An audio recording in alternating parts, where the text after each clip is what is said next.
que eres nuestra primera invitada mujer. Hola, hola. Nelly Alejandra Fragoso Vargas. Esto de los huesos sesamoideos no solamente es en términos evolutivos. Mi sueño era eso, estudiar en el extranjero. La Universidad London South Bank en Londres. Campo llamado la androingeniería. Ser mujer, ser científica. Tengo una responsabilidad. Su devenir en la antropología física. Porque los humanos tienen y nuestros parientes más cercanos. ¿Qué es la favela? Y que incluye a la antropología y a la ingeniería es mención honorífica en el premio Javier Romero Molina. Primera ventana al mundo, a lo diferente.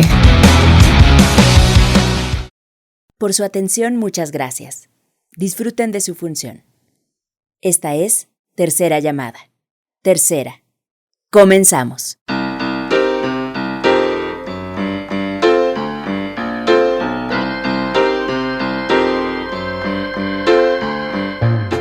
Hello, hello, animalitas de la creación, bienvenidos nuevamente a la jungla. Estamos transmitiendo directamente desde una de las líneas del multiverso, como es nuestra costumbre, a saber cuál, pero súper contentos porque Gukumats in the Jungle sigue creciendo, sigue posicionándose en el gusto de propios y extraños, y por eso, gracias.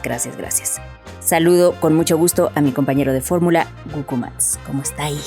Hola de nuevo, bienvenidos y bienvenidas a Gukumats in the Jungle, nuestro podcast de antropología y estudios culturales, en donde, bueno, ya saben todo lo demás, ¿no? Otra vez, como siempre, y regresando a la costumbre de, por lo que están a punto de escuchar, pues mil disculpas. Y también, bueno, estamos un poco variando la programación porque estamos aprovechando la visita de grandes personajes para nosotros. Y entonces hoy tenemos una invitada, pues como siempre, premium, que nos visita desde Liverpool o Londres. Inglaterra. De por allá, del otro lado del océano también, y entonces había que aprovechar, cambiando un poco, por eso les digo que cambiando un poco la programación. Así que pues nada, bienvenida Nelly y pues saluda a la banda. Hola, hola. Muchas gracias, estoy muy emocionada y pues soy fan de su podcast y de otros podcasts, entonces es como un sueño ahora estar aquí entrevistada por ustedes. Para nosotros también es un gusto y un honor y un placer y un privilegio. Sí, exacto, bienvenida desde las tierras de la reciente coronación del príncipe Carlos. Exactamente. También del funeral de la princesa. Ah, no es cierto, de la reina. De la reina Isabel, sí. Todo un tema, ¿no? Ese de los royals. Pero, pues bueno, estamos seguros de que a lo largo de esta charla con Nelly, además de disfrutar, vendrán a ustedes muchas más preguntas sobre el tema del que hoy nos ocupamos. Ya irán viendo, ya irán escuchando de qué nos va a hablar Nelly. Su devenir, su camino en la antropología física y las que se le han ido sumando, ¿no? Entonces, pues ahí estamos. También comentarles que comenten, opinen, disientan, por favor, en las ya consabidas redes de este podcast. En Twitter aparecemos como @jin_the_jungle y en Instagram y ahora también en TikTok como @gukumatsinthejungle. Nos va a gustar mucho saber de ustedes. Nos gusta mucho saber de ustedes. Y como dicta la costumbre, ya lo saben que aquí nos acompañamos, nos servimos siempre bien y nos consentimos. Así que como dicta la costumbre, con el mezcal y con un par de chelas, un mezcal o un juguito, pues nada, vamos a brindar, vamos a dar inicio. Salud. Salud, Nelly. Salud.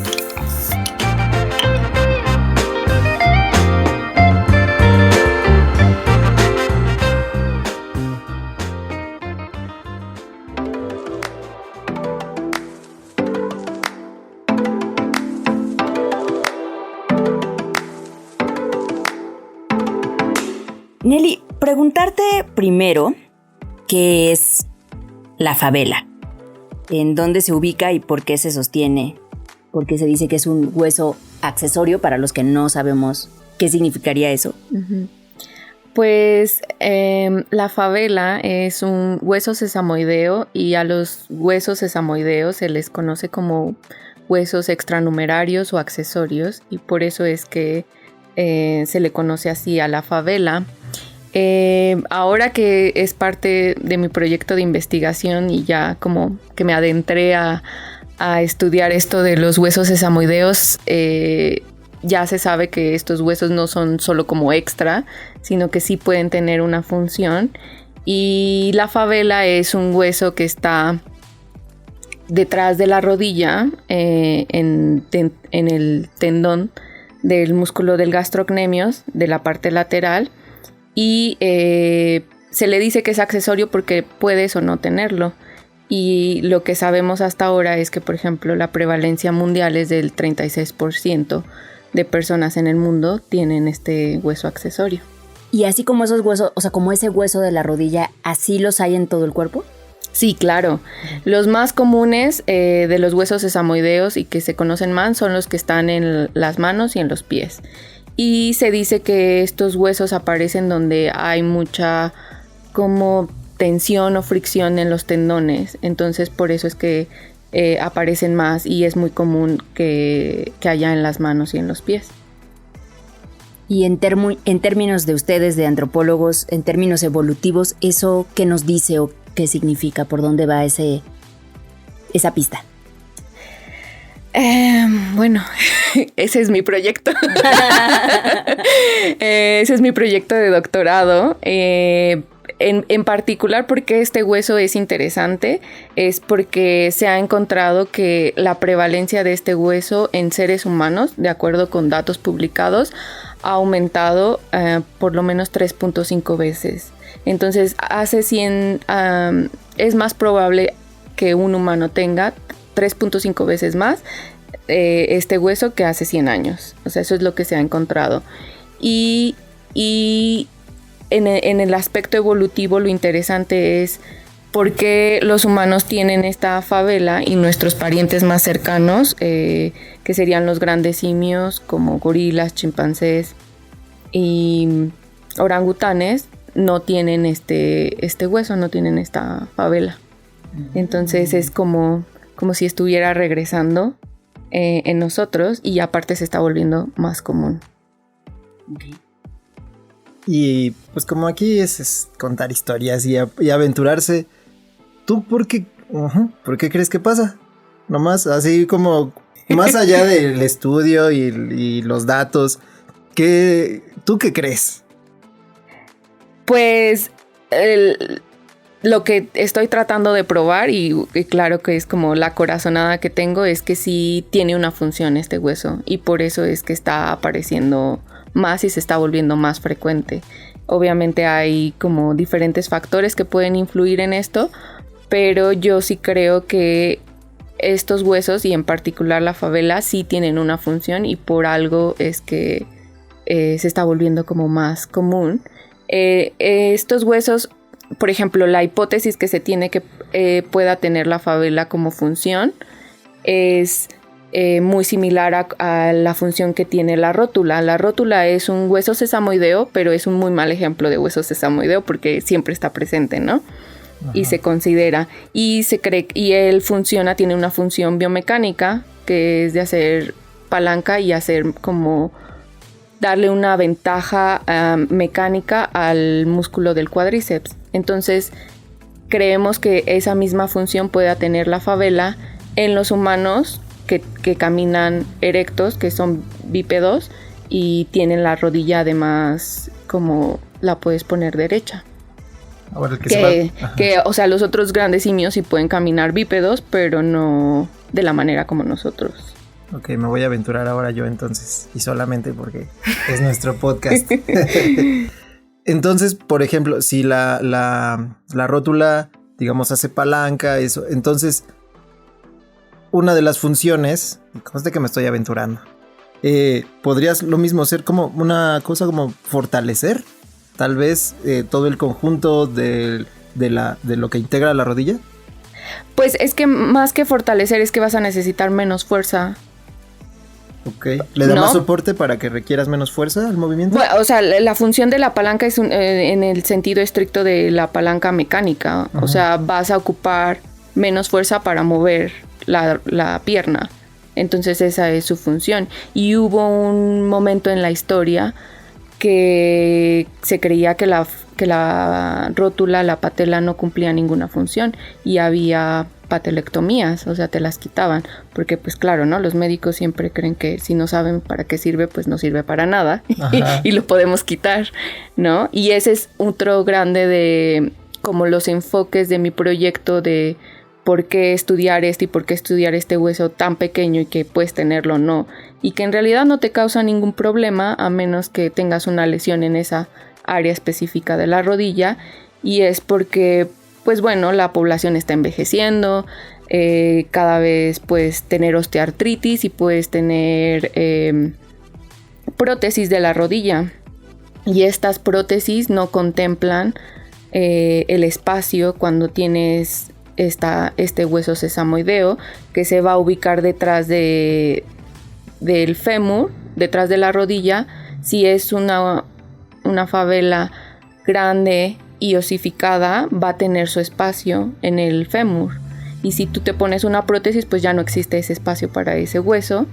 Y lo que se sabe ahora, o lo que han reportado los médicos, es que esos pacientes después de una cirugía de reemplazo de rodilla van a presentar dolores porque pues el hueso está como haciendo tallando presión hacia los otros tejidos blandos que hay ahí, ¿no?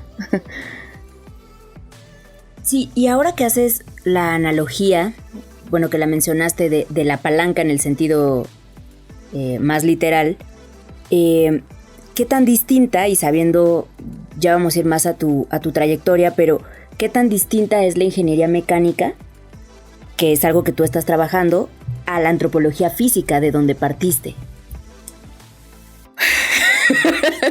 Me hiciste una pregunta muy difícil. Pues es muy distinta, definitivamente. Y el enfoque de ellos es siempre como muy... como de hacer algo que tenga una función, ¿no? Es como muy utilitario, ¿no? Y vamos a resolver un problema y se va a resolver así, y para resolver un problema lo van a simplificar de la manera más conveniente para poder resolverlo, ¿no? Y esta pregunta que me haces me hace mucho sentido porque mi supervisor, Michael Bertom, él está proponiendo como un campo llamado la antroingeniería, y es justamente esta perspectiva que necesita la ingeniería en general, que se encarga de resolver problemas por medio de la tecnología, pero que considera muy pocas veces el contexto, ¿no? Considera muy pocas veces el contexto humano y las necesidades humanas y no las escucha, ¿no? O sea, lo va a hacer como, esta es la solución más fácil y mejor, pero bueno, quién sabe si es la que de verdad necesitaban.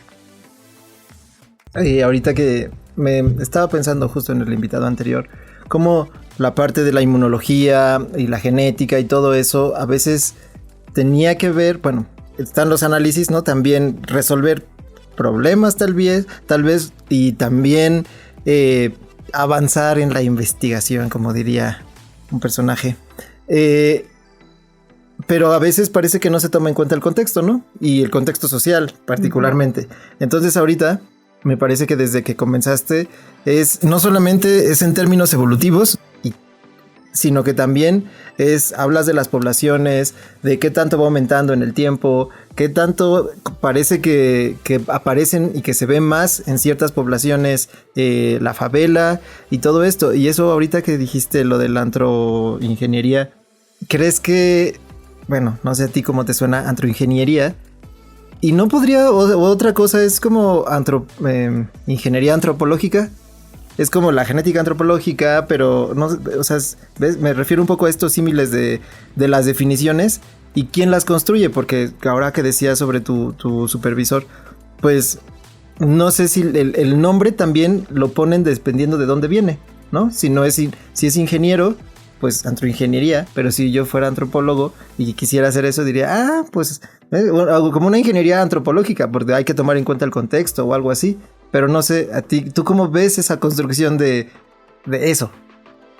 No, definitivamente tienes toda la razón. Y bueno, podríamos entrar en discusiones como más detalladas al respecto, pero definitivamente el propósito de definir una disciplina nueva y que incluya la antropología y a la ingeniería es también una forma de, bueno, pues no, vivir en este mundo capitalista y que se necesitan fondos y es como, bueno, ahora definamos que hacemos esto y o sea, esto que tal vez él ya estaba haciendo y que él ve que es una necesidad, vamos a ponerle nombre, y una vez que nombras algo y el mundo lo empieza a ver, y sobre todo los que dan dinero, las organizaciones, es justamente para darle esta salida.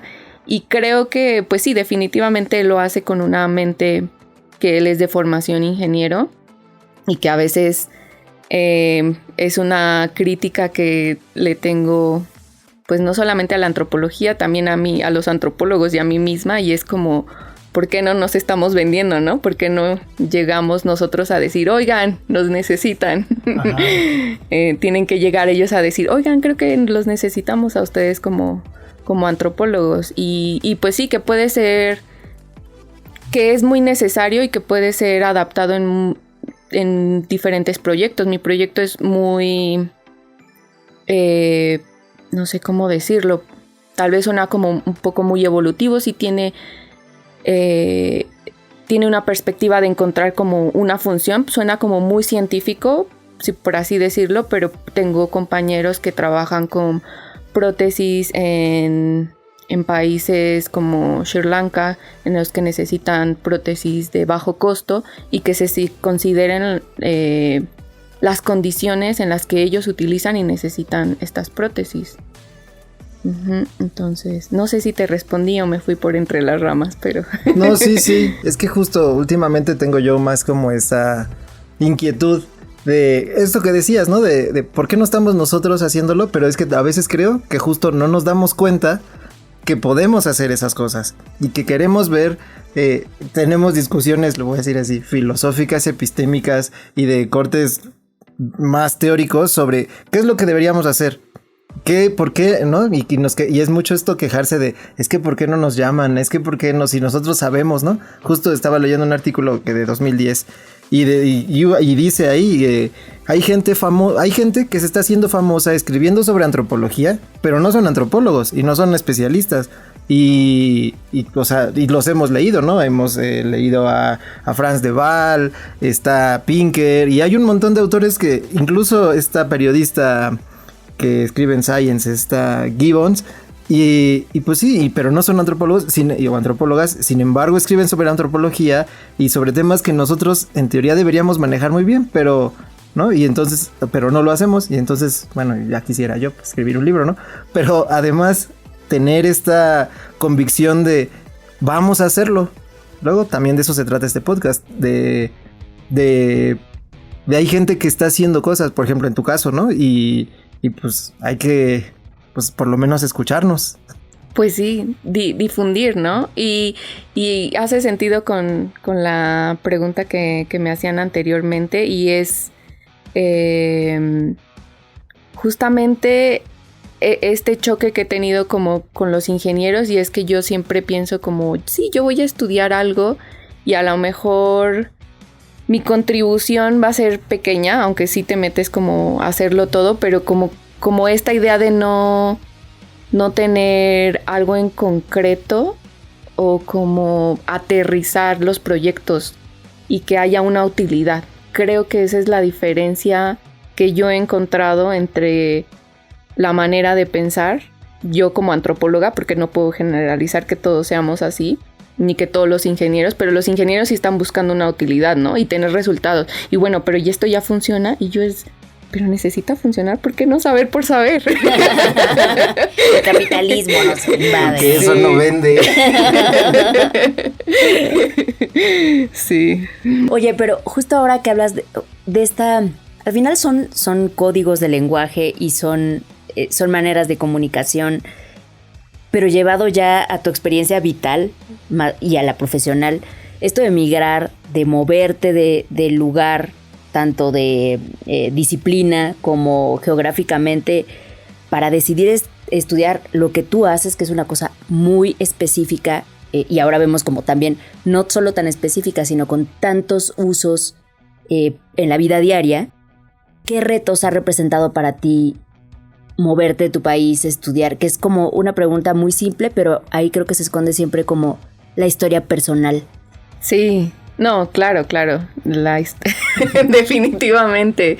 Pues obviamente decidí irme a estudiar desde la maestría y después encontré allá el doctorado y mi sueño era ese, ¿no? Como estudiar en el extranjero y como esta onda de tener una aventura y también con esta idea de hacer ciencia y también con esta idea de aquí no se hace buena ciencia y voy a ir a donde de veras la saben hacer y también hay recursos, ¿no? Para hacerla. Entonces, pues sí, o sea, me fui y con muchos sueños y con muchas ganas de hacerlo, pero también definitivamente ha sido todo un reto en la cuestión personal, como vivir fuera de la familia y bueno, también que en particular mi historia personal, yo tenía una pareja y como que ha sido un descubrirme estando allá y que ha sido muy doloroso como vivir el desapego y como todas estas historias que tenía con mi pareja sentimental del momento y que después renuncié, pero como que me fui encontrando y fui como, sí, como renaciendo, ¿no? Y como saber qué es lo que quiero y cómo lo quiero y también probarme de lo que eres capaz de, pues sí, probarme de lo que yo era capaz de hacer, porque pues sí es muy fácil y crees que llegas y dices, sabes inglés y todo, pero pues nunca había estudiado en inglés. No. Había leído y escribí mi tesis de licenciatura leyendo la mayoría en inglés, pero escribí todo en español, ¿no? Y ya como comunicarlo, tener mis pensamientos en inglés y poder tener, como que ese siempre era mi mayor reto, ¿no? Poder tener conversaciones fluidas y que yo pudiera expresar lo que yo estaba pensando. Y como esta frustración de que yo me sentía como si las personas me percibieran como que no eres lo suficientemente inteligente porque no te puedes expresar en tu idioma, ¿no? Entonces eso también fue un reto, y me duró como, no sé, como el año de maestría de adaptación. Pero ya... no sé cómo decirlo, hasta ahorita como que regresé...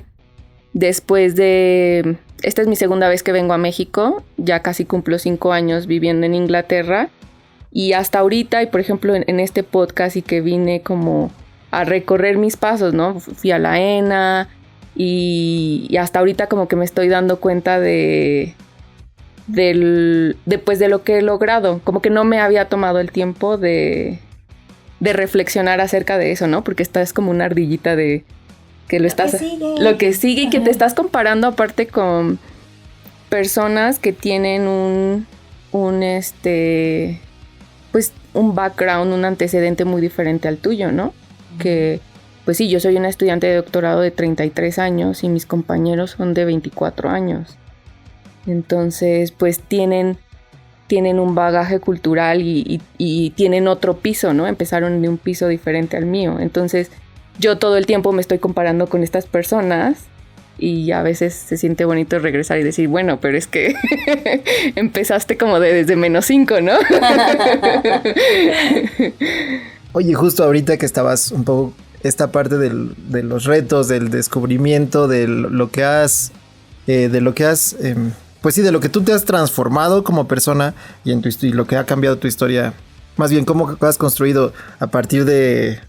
pues sí, de la experiencia de estar fuera, tu historia personal, ¿eso te ha cambiado? Bueno, ¿tú crees que ahora que estás haciendo como la recapitulación y esto, has notado si tuviste si tu forma de ver la antropología o de vivir la antropología también ha cambiado junto con tu, lo voy a decir, con tu descubrimiento de ti, de lo que has visto a partir de tus experiencias allá. Ah, no, definitivamente, sí, claro. Porque aparte yo me fui como muy renegada de la antropología, en el sentido de que no había recursos y como que sentía que no había el apoyo y como que no había proyectos para hacer, ¿no? Entonces era como, me voy a ir a un lugar donde sí, ¿no? O sea, donde sí lo hacen y aparte, pues sí, ¿no? La antropología nace en Europa. Y también con esta visión de, pues sí, ¿no? Como de que aquí no se sabe hacer las cosas y ahora sí voy a ir a aprender donde saben, ¿no? Y bueno, y ahora también ha habido como un cambio cultural, ¿no? Ahora, pues los latinos, nosotros, lo oprimido ya está como de moda. Y uno va con esta visión de, no, voy a que me enseñen, ¿no? Pero también me ha enriquecido y como que he sanado un poco esa, si se puede decir así, pero como que me he reconciliado un poco como la visión que me ha dado la antropología y como la calidad de educación que tuve y que aparte esos personas académicos, pues la mayoría, ¿no? Hombres blancos o privilegiados y que se hablan de nosotros los oprimidos y es como, espérate un poquito, entonces yo aquí soy ya, ¿no? O sea, yo soy de esa que están hablando, ¿no? Ah, sí. y además soy esa persona que, pues, que sí, que ya, pues que esa es mi formación y que yo ya tengo que ver también las cosas de manera diferente, ¿no? O sea, dejar de verla en este sentido como, no sé si sería correcto decirlo, pero como colonialista y de mirar para abajo, porque la verdad es que sí, ahorita voy a hacer una confesión, pero mi sueño era como, yo un día voy a regresar a la ENA y ahora sí se van a dar cuenta, ¿no? Y les voy a enseñar lo que es. Y es como, no, ya no quiero regresar en ese, ya no tengo ese deseo, ¿no? O sea, más bien ahora es si quiero hacer algo, es como, no es ayudar, pero como hacerlo ya en un sentido diferente, ¿no? ¿Como compartir? Compartir, exactamente. Y tampoco quiero llegar a enseñarles, sino si hay algo en lo que puedo apoyar, lo voy a apoyar, pero ya no voy a llegar como con esta visión de ahora sí se hacen las cosas. No, es que aquí no se sabe hacer. Pues ya la están escuchando, es muy, muy inspirador y emocionante escuchar a Nelly. Y pues queremos decirles más de ella para que sepan. Nelly Alejandra Fragoso Vargas es antropóloga físico especializada en investigación biomecánica, con 10 años de experiencia en el desarrollo de proyectos de investigación. Actualmente está llevando a cabo un proyecto de doctorado en ingeniería mecánica con experiencia en la recopilación, análisis y visualización de grandes conjuntos de datos, buscando una oportunidad en un entorno comercial en las industrias farmacéutica, tecnológica y científica. Nelly estudia actualmente el doctorado en Ingeniería Mecánica en la Universidad London South Bank en Londres con el proyecto Favela, un hueso accesorio de la rodilla, prevalencia y estudio biomecánico.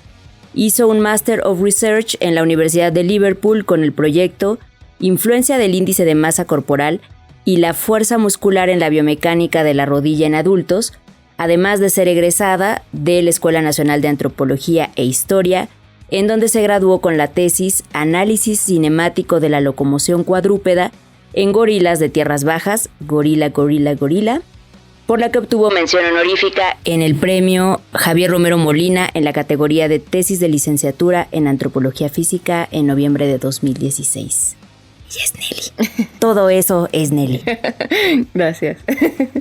Y Nelly, en este espacio sonoro, justo hablando de este proyecto de licenciatura, hemos hablado ya, no con profundidad, pero sí con interés, porque hablamos también de África, de epistemologías del sur, de todo lo que se está cruzando aquí en esta charla. Y lo hemos hecho sobre los gorilas, ¿no? O sobre esa región en específico de África, ¿no? África Central. Y lo hicimos para recomendar una película que se llama Virunga, ¿no? Que es como una reserva sobre los gorilas de tierras bajas, ¿no?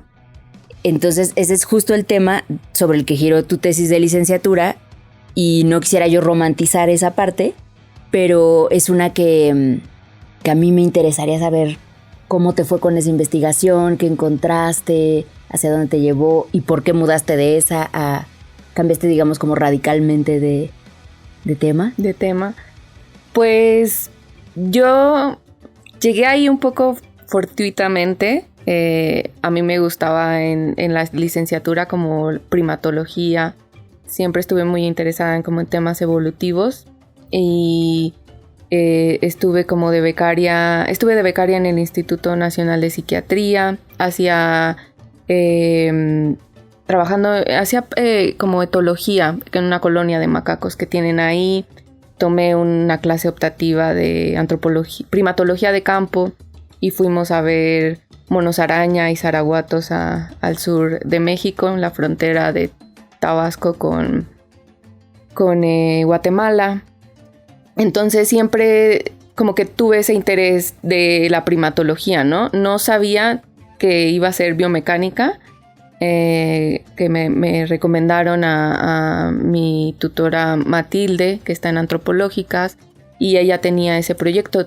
Era creo que Terrazas, pero como la experta en biomecánica, que iba a ser y que fue mi supervisora principal, fue Matilde.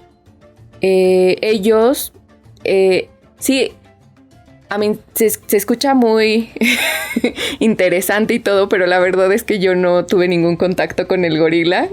Ya se murió Bantú.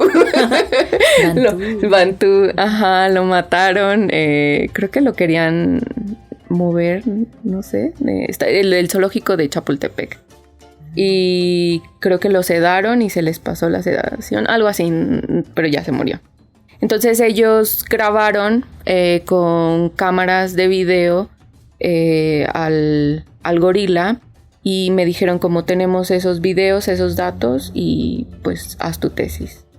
Y así fue como lo hice y pues la verdad es que me gustó bastante, me enamoré y me gustó como aprender como estos métodos que se utilizan de captura de movimiento. Era muy rudimentario porque fueron cámaras de video normal en las que eran como 3 o 4 para poder como que tú representes el movimiento tridimensionalmente. Necesitas que un punto se esté viendo por 2 cámaras todo el tiempo. Y así más o menos es como lo hacen, ¿no? Ya cuando lo hacen en humanos, y por ejemplo ya el que utilicé ahorita en mi doctorado ya es un sistema de captura muy sofisticado, ¿no? Es un motion capture, tienes 8 cámaras que solo captan marcadores que son reflectivos. Pero bueno, no ha cambiado un poco como se hace ahora definitivamente con la tecnología, pero pues en campo tampoco es que puedas poner o sea, no puedes utilizar equipos muy sofisticados, o sea, sigue siendo un poco rudimentario, pero sí hay gran avance. Y ya no sé qué estaba diciendo. y eso, o sea, que sea rudimentario es para no intervenir como en las dinámicas de esas poblaciones de gorilas. De los gorilas, sí, claro. Okay. Sí, y también por el reto que representa hacerlo en campo, ¿no? Okay. Bueno, aunque lo hagas en zoológicos, y como fue cuando hice la licenciatura, fue cuando que me di un chapuzón a toda la literatura que se ha hecho de biomecánica en primates. Principalmente cuando se hacen como estudios ya muy, muy detallados, así que van a decir los ángulos o muy específicos, se hacen normalmente en primates en zoológicos y utilizan como cámaras de ¿circuito cerrado? No, pero que son como rápidas, que captan muchos fotogramas por segundo. Y bueno, ya hacerlo en campo ya es otra historia. Y ese era uno de mis sueños. Y por eso me fui a Liverpool, porque pues a la persona que más leí, el investigador se llama Robin Crompton, estaba en Liverpool, en la Universidad de Liverpool, y ellos hacían primatología en grandes simios y en gorilas, en primates. Entonces dije, yo me quiero ir allá y le escribí y me dijo, sí, tengo un proyecto para que te vayas a África y hagas biomecánica en gorilas en campo. Y yo dije, sí, claro, voy para allá. Pero no me fui como al doctorado directo, me fui primero a la maestría y ya cuando llegué, pues resulta que él ya se estaba jubilando. Entonces fue así como cambió un poco, cambié como de ya lo que hice en la maestría ya fue hacer biomecánica en humanos. Y sí, y ya ese grupo ya no se dedicaba tanto a hacer cosas en primates. Se hacen cosas de evolución y todo, pero ya no había proyectos para hacer con primates. O sea que cambiaste más bien de especie. Sí, cambié de especie, efectivamente. Estaba más bonita la otra. Sí. Pues sí, es lo que hay, no tienes que pelear tanto con la gente. Viva.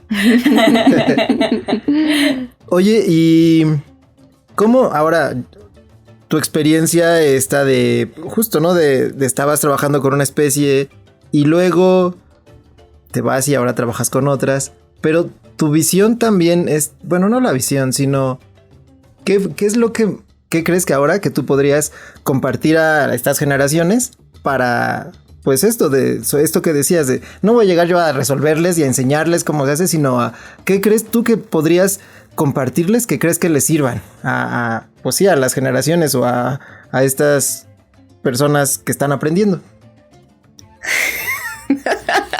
Me están haciendo preguntas bien difíciles. Y bien políticamente comprometedoras. Pues la verdad no sé, o sea, creo que definitivamente lo que yo aprendí es como tener humildad, ¿no?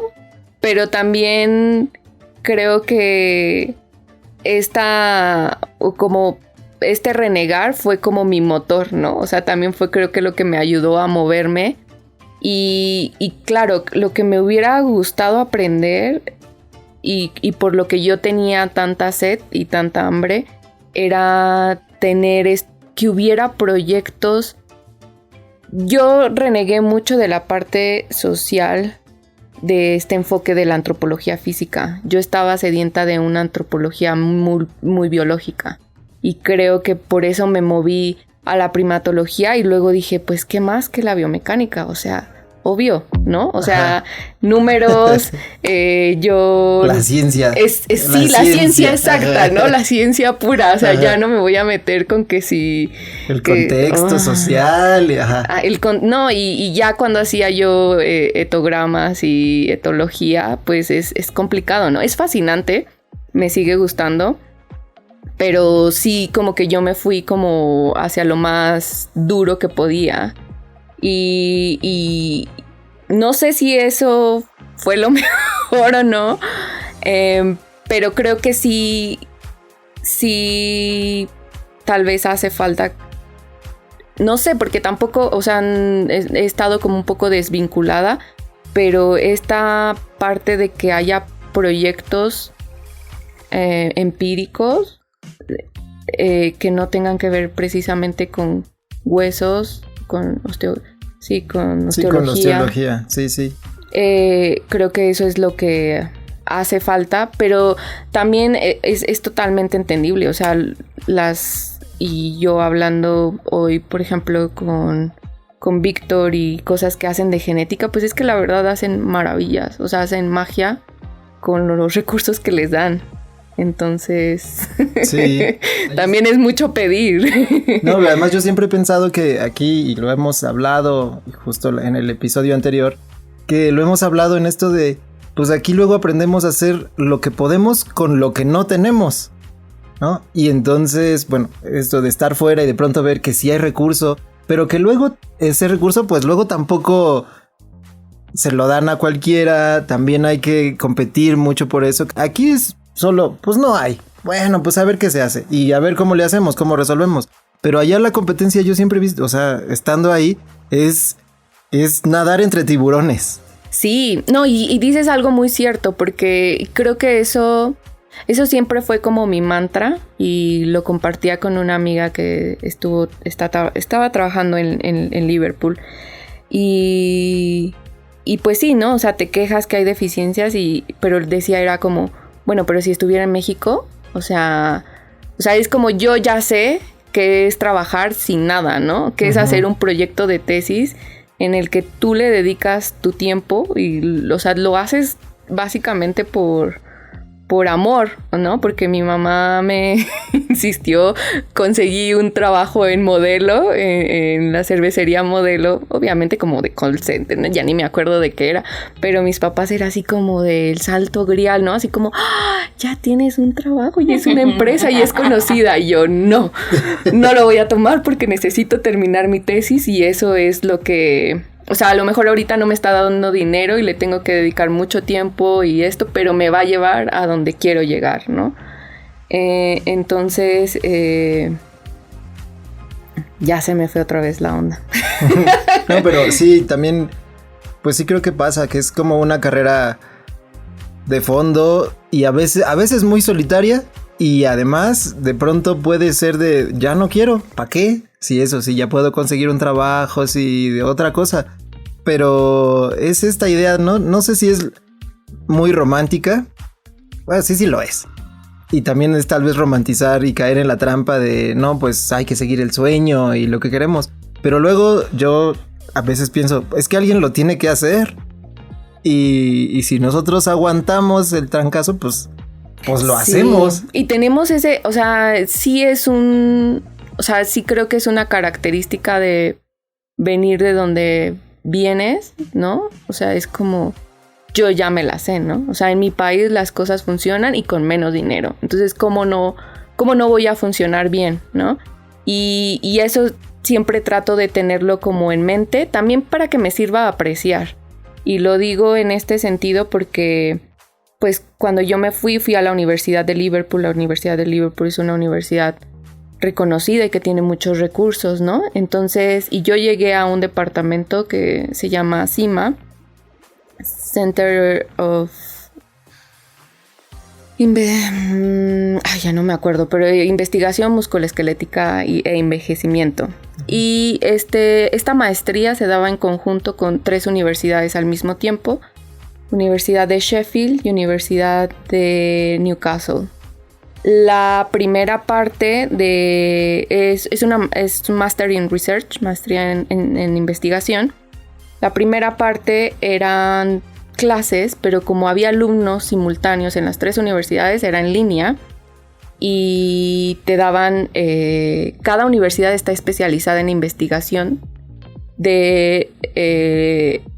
muy particular, ¿no? Liverpool era como líder en envejecimiento, pero en músculo, y muy genética, con ratones y cosas así. Newcastle tenía cosas de nutrición y como de desempeño, y Sheffield era como más de hueso. Entonces llegué a un edificio nuevo con un laboratorio de biomecánica hecho específico para ese edificio. Estaba en planta baja, enorme. Órale. O sea, llegué y lo acababan de estrenar. O sea, era una maravilla. Y pues dinero obviamente ya había pagado con ACID, ¿no? O sea, eso lo pagaron. pero te daban, hice una estancia de 3 semanas y te pagaban todo para ir a Sheffield y conocer investigadores y todo. O sea, y la maquinaria, ¿no?, que hay para la investigación es como tú eres estudiante de doctorado, pero te sientes un poco como... Hay un poco de diferencia, ¿no? No es lo mismo en un estudiante de la licenciatura, de la maestría y el de doctorado, ¿no? Y entonces el de doctorado, el que tenía mayor rango, y ay, no, tú eres de doctorado y para ti las facilidades, y si quieres estudiar y si quieres estar en el edificio todos los días, todo el día, tú puedes y bla, bla, bla, ¿no? Siempre. Y entonces yo tenía esta onda de no, pero es que ya cuando yo sea de doctorado ya voy a estar mejor, ¿no? Y pues me fui a esta universidad, London South Bank University, que apenas están invirtiendo en investigación, no tienen como mucha experiencia. y allá como que somos un bicho raro, a veces ni nos conocen a los estudiantes de doctorado y ya no hay esta misma maquinaria y como que toda la burocracia no funciona, ¿no? O sea, no hay visibilidad.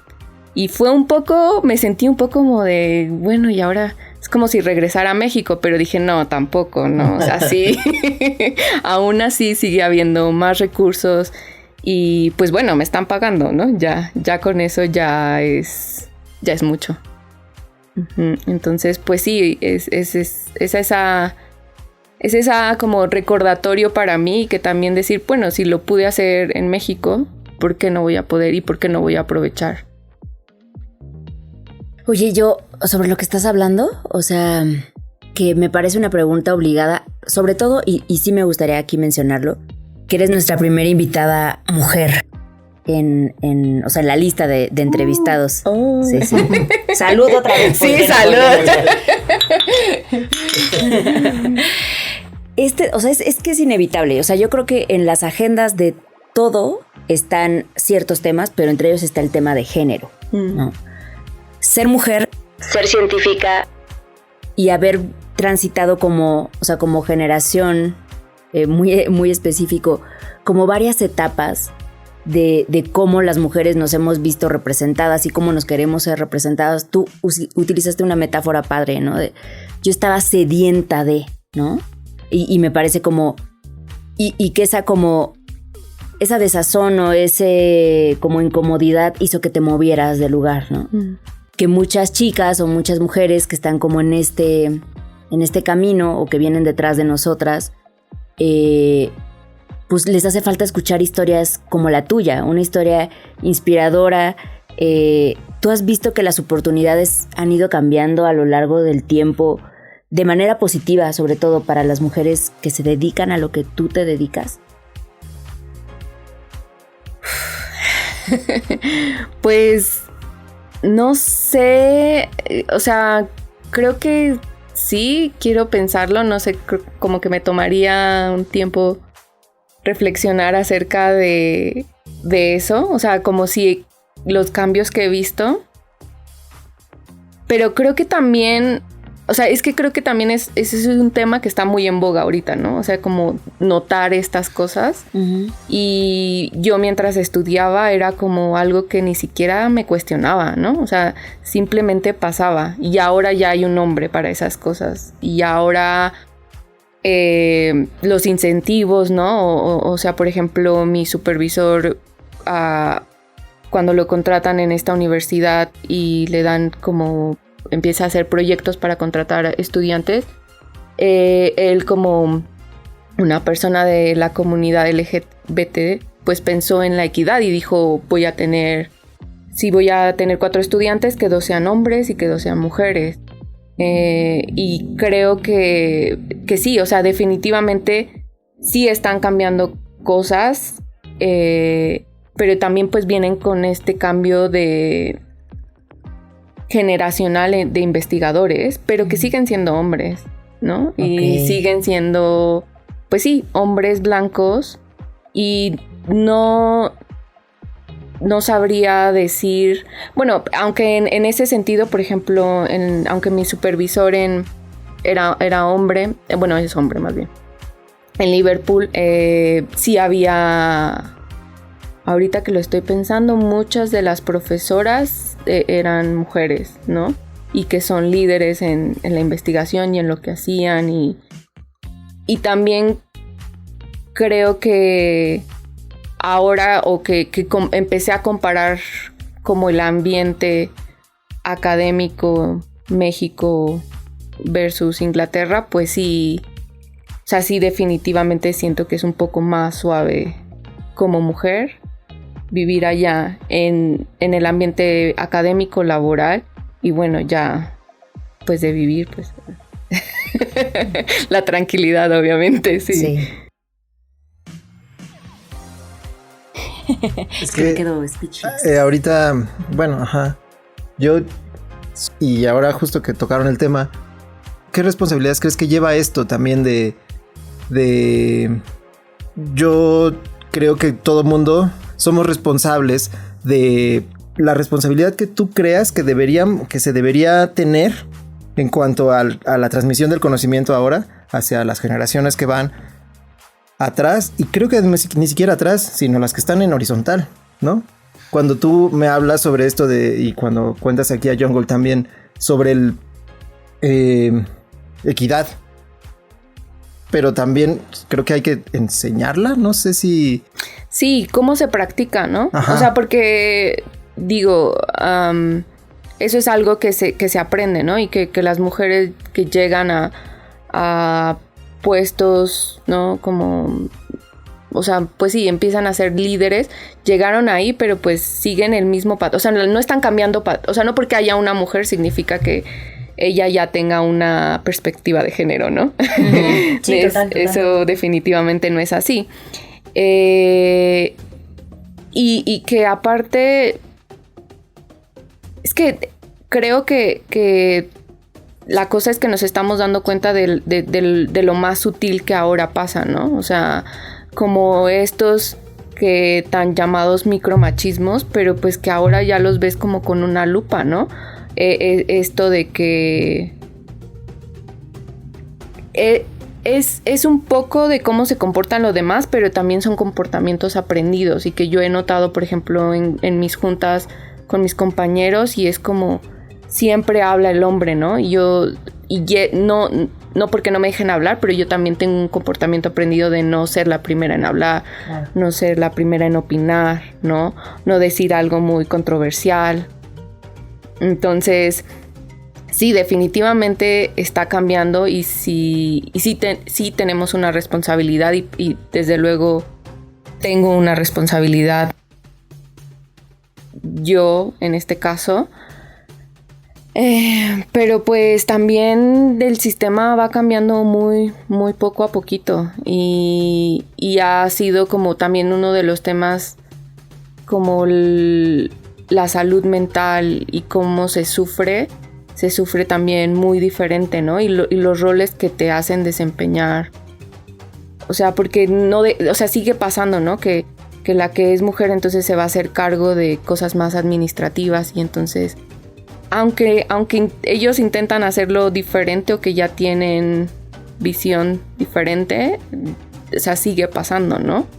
Sí estamos dando unos pequeños pasos, y claro, o sea, a mí me encantaría seguir en la investigación, pero pues la investigación es difícil aquí en Inglaterra, y ser migrante y que no seas de origen europeo te va poniendo como las cosas difíciles, ¿no? Y creo que pues no sé, o sea, seguramente yo sigo cometiendo ciertos errores, pero pues trato como de que ahora que yo ya los noto, pues no seguirlos reproduciendo, y a lo mejor algún día ser investigadora, ¿no? Pero ahorita en este momento me encuentro entre esa crisis, ¿no? De si voy a seguir este camino o no, porque también estaba muy difícil y ya quiero ganar dinero y estar tranquila. Ya quiero vivir tranquila, sí, eso nos pasa también. Pero sí he notado cosas, por ejemplo, fui a un workshop en Alemania, de la universidad, si aplicabas, la universidad te pagaba como los gastos para ir al lugar y así. Y ese workshop fue de 15 personas o más, y la mayoría éramos mujeres. Qué chido. Ajá. El workshop era como de paleobiología, era como más cosas evolutivas y de paleontólogos, que la verdad yo... Y utilicé un poco de esos métodos, pero no estoy tan de lleno como en la paleontología. Pero ahí noté como ya estos criterios que se están tomando, y creo que sí hacen una diferencia. O sea, y los hispanoparlantes también estamos tomando un lugar, ¿no? Éramos la mayoría mujeres, una colombiana, una española y una brasileña. Entonces, pues, o sea, ya noté que no eras la que llegas y tienes que hablar inglés, ya podía, o sea, ya vas a un lugar y siempre va a haber alguien con quien hablar español. Yeah. Y eso está... eso está padre. Y todas, bueno, obviamente la española estaba estudiando su doctorado en España, pero la colombiana estudiando su doctorado en Estados Unidos. Y creo que sí, o sea, y estas conexiones, y la verdad que las instructoras, las que nos daban los cursos, eran, o sea, esta nueva generación de investigadores y están haciendo las cosas y las están haciendo diferentes, y también con este mindset, ¿no? De yo hago mis cositas y no te enseño los secretos porque no, o sea, como este recelo.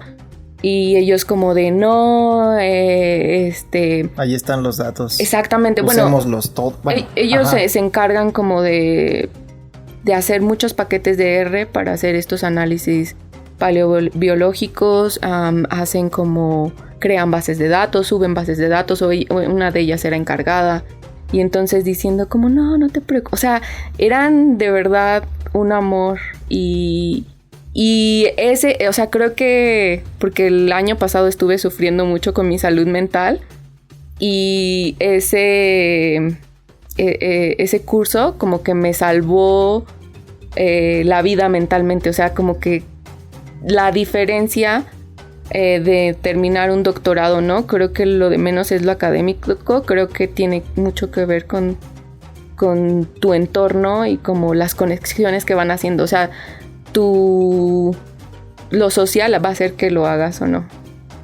Justo, pero además ¿ves? Justo eso, que como decías hace ratito, que renegabas y que querías esto, ¿no? La ciencia dura y todo, pero que digas esto. Ya me di cuenta que... Ajá, ¿no? Porque sí, que si no, creo que no nos daríamos cuenta. O sea, desde las vertientes que cada uno va resolviendo, y que después uno voltea y dice, pero gracias, por lo menos, y creo que también en el tuyo, que gracias a la antropología uno puede ver y poder estar en este canal de decir que ves lo social, que ves el contexto y que puedes sentirte tranquila o tal vez más sana mentalmente. Sí, y ya es que de verdad que hace una diferencia. O sea, el ambiente que creamos todas estas mujeres en ese curso era cero competitivo. O sea, fue muy competitivo entrar ahí, pero una vez ahí era como todos... Sí, o sea, fue muy reconfortante, ¿no? Como todos hacían una cosa diferente, entonces no había esta onda de como, no te digo, o yo soy la súper inteligente y yo estudio en tal universidad y hago tal y tal y tal y tal cosa. Es totalmente diferente. Y ellos en el curso nos decían... bueno, también es como muy intensivo, ¿no? Porque estás como 3 semanas juntos, todos estábamos hospedados en el mismo hotel. Entonces era como un poco como un curso de verano. Y bueno, era verano y era sol. Entonces era como... o sea, lo recuerdo y es un recuerdo como de pajaritos y así, como escucho musiquita, ¿no? Sí, exactamente. Pero ellos nos dijeron como estas conexiones como te hacen... como te sacan de tu rutina y estás conviviendo con las personas por mucho tiempo, porque las clases eran de 9 a 5 y la primera semana era de lunes a sábado. Nada más tuvimos libre el domingo. Entonces creas una conexión muy fuerte y dice, entonces esto a lo mejor después ya no se hablan mucho, pero estas conexiones duran bastante y te duran como laboralmente, como académicamente. O sea, ustedes después de esto se van a conocer y son, ¿no? Lo que te dicen, como eres el futuro de la investigación. En ese momento tú no lo ves y dices, nada, no, como yo ahorita, ¿no? Ya no voy a trabajar en la investigación. Pero exactamente. Pero a lo mejor y sí, o a lo mejor, pero es como, así es como... Pero ¿sabes quién lo hace? Y eso también importa, porque, bueno, a mí me ha pasado que conoces gente y bueno, yo no puede ser que solo no lo sepa, pero entonces puedes decirle a alguien, pero sí sé quién. Yo lo conozco, claro. Ajá. No, mi paper que me acaban de rechazar y mi supervisor no es experto específicamente en los métodos que estoy utilizando y estaba yo desesperada y encuentro un paper que dije, esta es la persona con la que como que este es el que necesitaba, me lo rechazaron, me pidieron más, hacer más análisis. El caso es que encuentro un paper que digo, este es el que me va a ayudar, ¿no? Y leo el nombre y se escuchaba como de hispanoparlante, ¿no? Y dije, ¿será? Y ya lo investigué y un colombiano, ¿no? Y dije, es un colombiano y está en Estados Unidos. Dije, a lo mejor conocí a mi amiga que la conocí en el curso, ¿no? Y le escribí, oye, de casualidad, ¿tú lo conoces? Ella es bióloga, el chico también. Y me dijo, ay, sí lo conozco, son de la misma ciudad de Cali. Y le dije, oye, ¿será? Yo le quiero hacer muchas preguntas, ¿será que si le escribo? Sí, él es súper amable, yo no lo conozco muy bien, pero él es muy listo y así, tú escríbele, se ve que es muy amable. Y sí, o sea, le escribí y el tipo, pues sí, o sea, es muy bueno en lo que hace. Es muy joven y ya creo que es asistente de profesor en una universidad en Estados Unidos. Pero, y ahí te das cuenta, ¿no? Como nosotros, o sea, esta generación nueva sí está haciendo las cosas diferentes. Todavía tenemos vicios, pero... Y en español. Y eso, y en te español. Puedes comunicar en español. Exactamente. Bueno, no sé si fue una ventaja o desventaja, porque el tema nunca lo había hablado yo en español, entonces yo estaba... Pero bueno, nos entendíamos, ¿no? Definitivamente. Oye, ha sido y está siendo un gusto platicar con Nelly.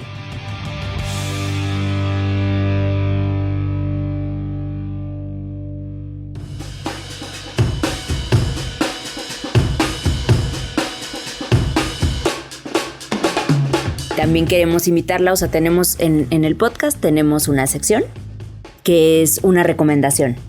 Que tú hagas lo que tú consideres, que puede ser sobre el tema que hemos hablado, de verdad, lo que se te antoje, compartir con los podescuchas, con los animalitos de la creación, para que se sumerjan un poco en lo que tú andas.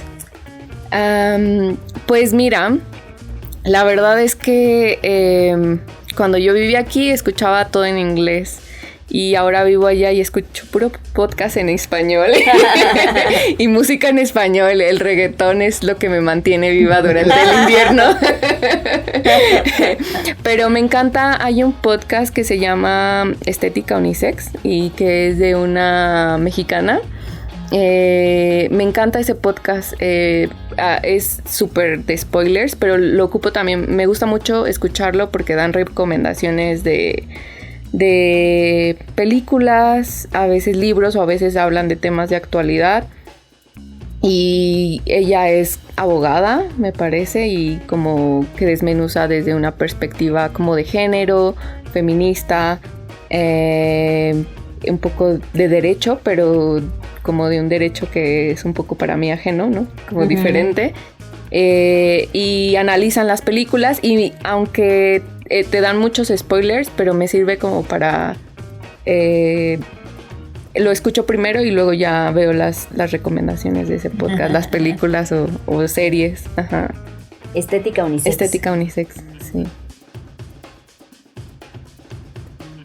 Nelly ya ha tenido la experiencia de que mucha gente en la antropología, bueno, de la ENA, de la gente que nosotros conocemos de la antropología física, que fue ahora exponer y presentar en la Asociación Americana de Antropología Biológica. A lo mejor eso a mí me da mucho orgullo. Quiero felicitarla porque tal vez en ese momento no se lo dije, pero a mí me da mucho orgullo porque es algo que no siempre se valora. Pero que cuando uno está estudiando y que lees papers y que donde sea que estés y que lees papers, pues vienen de ahí o son gente que está ahí. Gigi ya expuso y tuvo una exposición ahí y ahora sí es totalmente fuera tal vez de la academia y lo que sea. ¿Qué se siente? Es tener esa experiencia. Pues la verdad es que no la disfruté como debía porque no pude viajar a Estados Unidos.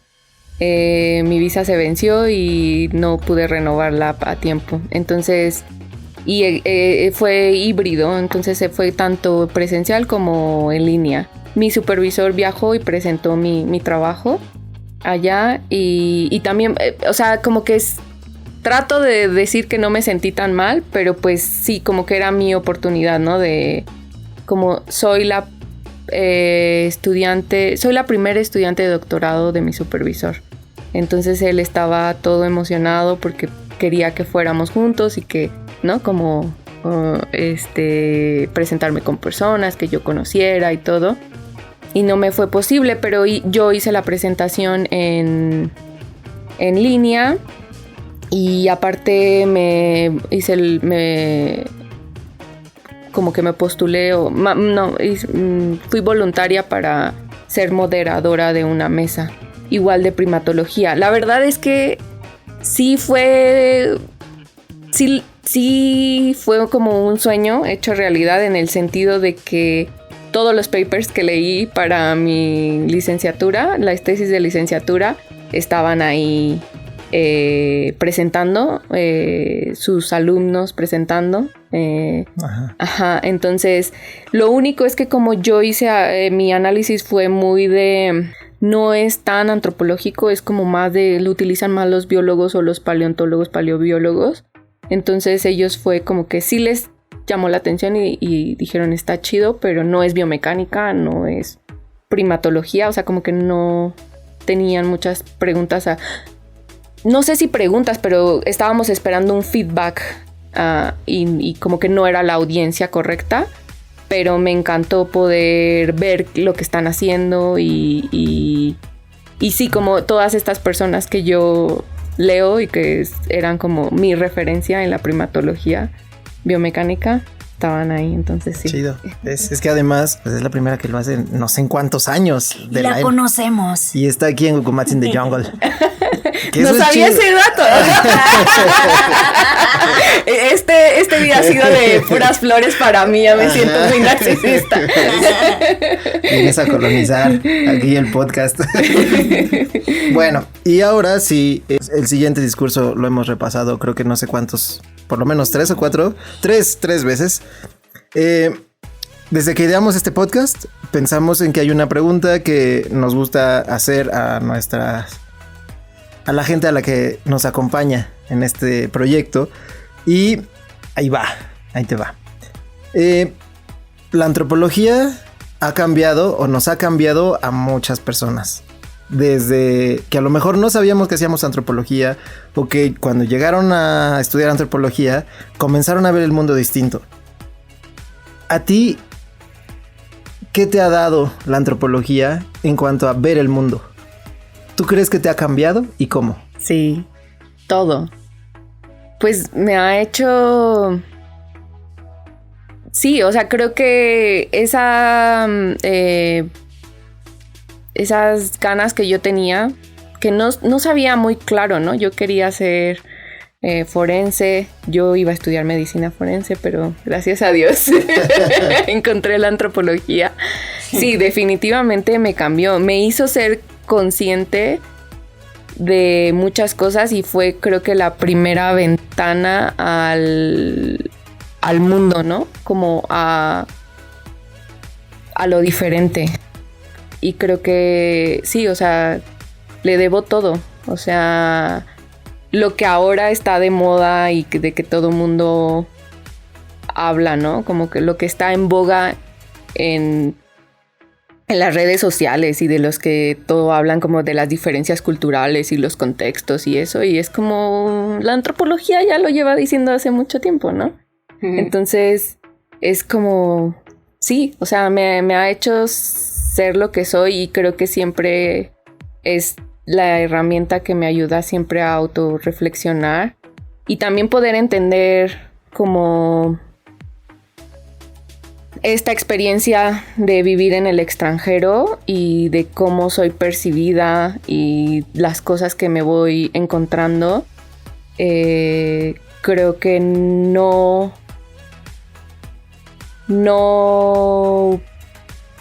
a ver, esta profesión ha sido la mejor ayuda para poder sobrellevarlo. Qué bonito. Como si es una forma de... Creo que otras veces parece que es una forma de ver el mundo, pero creo que como tú lo dices, es una forma de vivir el mundo. No de solo ver y observar, sino estás dentro y darte cuenta de lo que te rodea, cómo lo vives, Sí, exactamente. Y también como pues entenderlo, ¿no? O sea, porque pues sí, porque allá te hablan de que sí debemos ser muy progres y debemos ser muy woke y todo, pero siguen haciendo las mismas cosas, ¿no? O sea, siguen diciéndote qué bien hablas inglés. Ya no les estás preguntando.